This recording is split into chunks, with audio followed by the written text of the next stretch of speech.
জীবন যদি আল্লাহর নামে কুরবানি দেওয়া যায়, ছোট্ট জিনিস মানুষের দুনিয়াত বহুত উপরে দিয়া উঠাই লিতে পারে।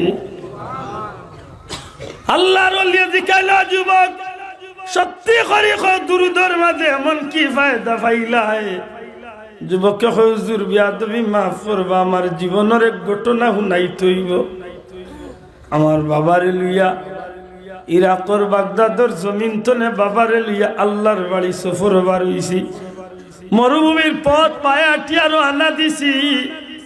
বহু জায়গা হাঁটতে হাঁটতে হাঁটতে হাঁটতে এক জায়গাত গিয়া সন্ধ্যা হয়ে গেছে, রাত্রি হয়ে গেছে। বাবা কইলা, বাবা তাবু গাড়ো, আমরা ও জায়গাত রাত্রি যাপন করমু। রাত্রি যাপন করছি, অচেনা দেশ, মুসাফিরের হালত। রাত্রি গভীর হইছে, বাবার শরীর খারাপ হইছে, এত কঠিন খারাপ হইছে। আল্লাহর হুকুমে বাবা এই তাবুর ভিতরে সফরের হালত ইন্তেকাল করি লাইছে। আপনি যদি গেছেন চট্টগ্রামে দরকার অন্য গিয়ে যদি আপনি মরি যাইতে বহুত সমস্যা, মাতই না। আর আজকালকুর যোগাযোগ ব্যবস্থা নাই। এই সময় তো মানুষ মরুভূমি চলাফেরা করতো, অন্য কিত হয়েছে। আমি চাউদুর হয়ে আমি দোয়া করে নিতাম না, দিলে সুন্দর লাগে না। অন্য মাত বন্ধ চিনি ওখান আনতো, আমি গেল যাই এবার শিখ দে মোর কি শিখ দেশ কানে শোনাও মাতিস না। আল্লাহর দিন তার মাথা হ্যাঁ বড় নিঠান্ডা বইছিলাম যে কত বই বইম, কারণ আজকে আমার আর মাহফিল নাই। যে দুইটা আছিল আমি মৌলিবাজার শেষ করিয়ে আসছি, মনে হয় যাইছিল যে নিঠান্ডা কত বলতা বইম না, অসুবিধা হচ্ছে। আল্লাহর ওলিয়ে কইনবার যুবক এর বাদে কিতাব বলে হুজুর বাবা মারা গেল। বাবা মারা গেলা যদিতে আমি তো বিপদে পড়ে গেলাম যে মরুভূমির ময়দানও আমি কয়বার করমু কিলা, খাফন পাইমু কই, পানি পাইমু কই, গোসল কিলা দিমু, জানাজা কিলা পড়মু, আর বাবারে কবরস্থ করম। কঠিন চিন্তায় আমারে পাইল। এর মাঝে বাবার শরীর হচ্ছে এত খারাপ, আস্তে আস্তে বাবার চেহারার মাঝে একটা পরিবর্তন। আমার বাবার যথেষ্ট সুন্দর মানুষ, কিন্তু আস্তে আস্তে চেহারাটা বদলিতে বদলিতে খালাসিয়া বলে গেল। আমার বড় কষ্ট লাগলো যে আমার বাবার কি তো হয়েছে। এক পর্যায়ে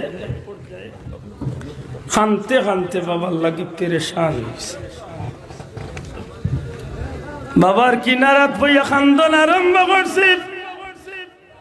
রাত্রি গভীর হয়ে গেছে, মরুভূমির ময়দান, মুসিবত বলিয়া খান্দিয়ার আর হইয়ার আল্লাহ কি পরীক্ষাত ফালাইলা, এই মুসিবত তো নে কিলা রেহাই ভাই। হুজুর হঠাৎ করে আমার চকুর মাঝে তন্দ্রার ভাব আইছে, আমার গুমর ভাব আইছে। আমি চাইয়া দেখি রহমত সুন্দর পূর্ণিমার চান্দর চেহারা লইয়া একজন মানুষ আমার সামনে আইয়া হাজির হইছ। আমি অবাক হয়ে গেলাম। আমার বাবার চেহারা এত খারাপ, এত বিশ্রী সুরত হয়েছে যে কারণে আমার বাবার চেহারার উপরে তান মুবারক আন কান বুলাইলা, যেমনে তান হাত মুবারক কান আমার বাবার চেহারার উপরে বুলাই দিলা, সাথে সাথে তান আতর বরকতে আমার বাবার চেহারা খান পূর্ণিমার চান্দর মতো উজ্জ্বল হয়ে গেছে। আল্লাহর বান্দা আমার লোকে কোনো কথা না কইয়া রানা দিলাইছেন এই বাগির। ওই সময় গুমর করো আমি স্বপ্নে দেখি হুজুর, আমি দৌড় মারিয়া গিয়া তান কদমর মাঝে আঞ্জা করি দল্লাম আর কইলাম, আল্লাহর ওয়াস্তে আমারে পরিচয় দিয়া যাক, আপনি খে কিথার লাগি আমার বাবারে আইয়াই সাহায্য খান করলা, দয়া করি পরিচয় দেখা।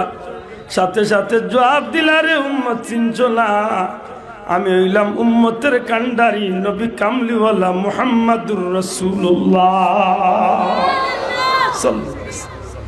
আমি হইলাম তোমার নবী। হুজুর যেমনি কথা শুনলাম, সাথে সাথে আমার মন গায়ে শান্তি হয়ে গেল। আমি আরজ করলাম, ইয়া রাসূলুল্লাহ, আমার বাবারে লিয়া যে আমি মুসিবত আছি, আপনি নবী জানলা কিনা? আল্লাহর হাবিবে ফরমাইল, যুবক তোমার বাবার একটা গোপনীয় আমল আছিল, দুনিয়ার কেউ জানতো না, আল্লাহ জানতা। আর একজন ফিরিস্তা নিয়ে তোমার বাবার এই আমল আমি নবীর গেছে প্রত্যেক দিন রাত্রে পৌঁছাই দিতা। আমল কিতা 200 বার আমি নবীর উপরে ডেইলি ঘুমাইবার আগে দুরূদ শরীফ তো বড় করে হওয়া যাইব নি সুবহানাল্লাহ। কয়শো বার?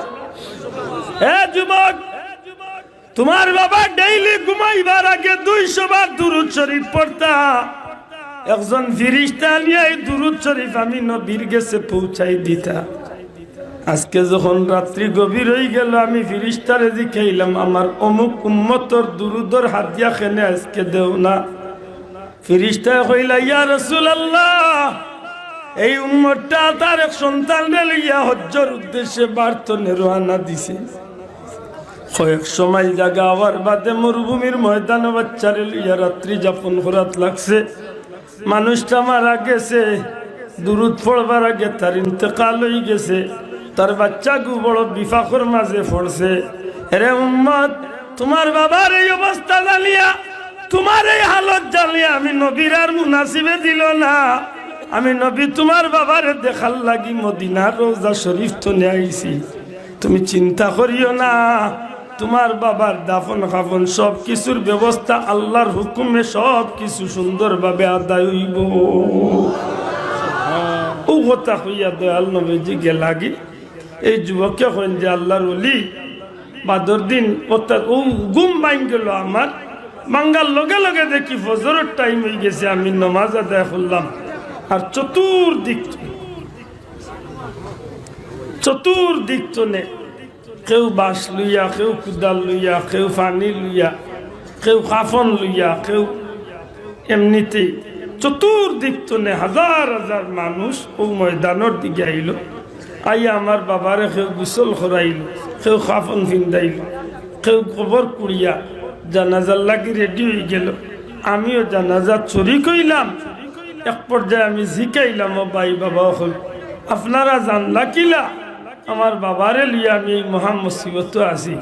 তখন আল্লাহর বন্ধা হলে জবাব দিল, যুবক গতকাল রাত্রিতে এই এলাকার আসমানি একটা আওয়াজ হইছে, এই এলাকার উপরে দিয়ে আসমানি একটা আওয়াজ হইছে, এ দুনিয়ার মানুষ যদি তোমরা জান্নাতি হইতে চাও, জিন্দেগির গুনাহ মাফ করাইতে চাও, অমুক এলাকার আল্লাহর এক প্রিয় বান্দা অমুক জায়গাতে ইন্তেকাল করছে, তার জানাজা দাফন কাফনের ব্যবস্থা করিয়া জানাজাত শরীক হয়ে যাও, আল্লাহ তোমরা জিন্দেগির গুনারে মাফ করিয়া দিলে। বড় করে হোক সুবহানাল্লাহ। বিনিময়টা কিতা? নবীর শানে দুরূদ শরীফ, মহব্বতে দুরূদ শরীফ। মানুষ জাগাও না আসলে কিচ্ছু একটু আমি একটু যদি মায়া করি আমরা বাইন তোরে জায়গা দেই, বিনিময় আল্লাহ আমরা জান্নাত জায়গা দিবা। ওখান দিল আনুকা যে বিনিময় আল্লাহ আমরা জান্নাত জায়গা দিবা। আল্লাহ